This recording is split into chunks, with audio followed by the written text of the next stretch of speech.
तुलसी माता की कहानी। कार्तिक माह में सभी औरतें तुलसी जी को जल से सींचा करती हैं और एक बुढ़िया थी जो कार्तिक माह में तुलसी जी को सींचने जाती थी। और जब वह तुलसी जी को सींचती थी तो कहती थी, हे तुलसी माता, सत की दाता, मैं तेरा वीरवा सींचती हूँ, मुझे दे पीले रंग के धोती दे, मीठा ग्रास दे, बैकुंठ में वास दे, अच्छी मौत दे, चंदन का काठ दे, अच्छा राज दे, खाने को दाल भात दे और 11 एकादशी के दिन कृष्ण का कंधा दे। बुढ़िया माँ की यह बात सुनकर तुलसी माता दिन प्रतिदिन सूखने लगी। तुलसी माता को यूं सूखते देख भगवान ने पूछा कि हे तुलसी जी, आप क्यों सूखते जा रही हैं? दिन प्रतिदिन आपका रंग जो है पीला होते जा रहा है।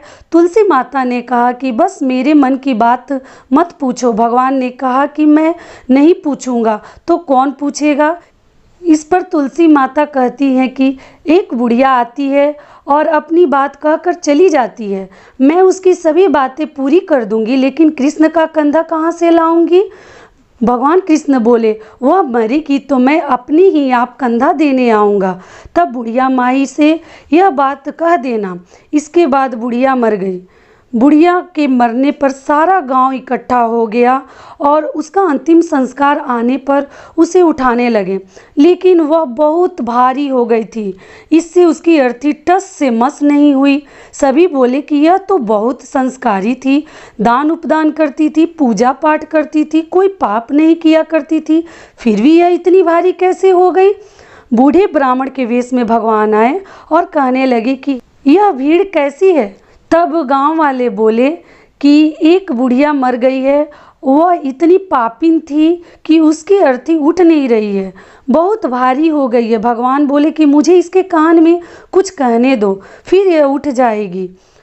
भगवान बुढ़िया के पास गए और उसके कान में कहा कि माई, तू अपने मन की कर ले, पीतांबर की धोती ले, मीठा ग्रास ले, बैकुंठ में वास ले, चटक की चाल ले, चंदन का काठ ले, झालर की झंकार ले, दाल भात को जी ले और कृष्ण का कंधा ले।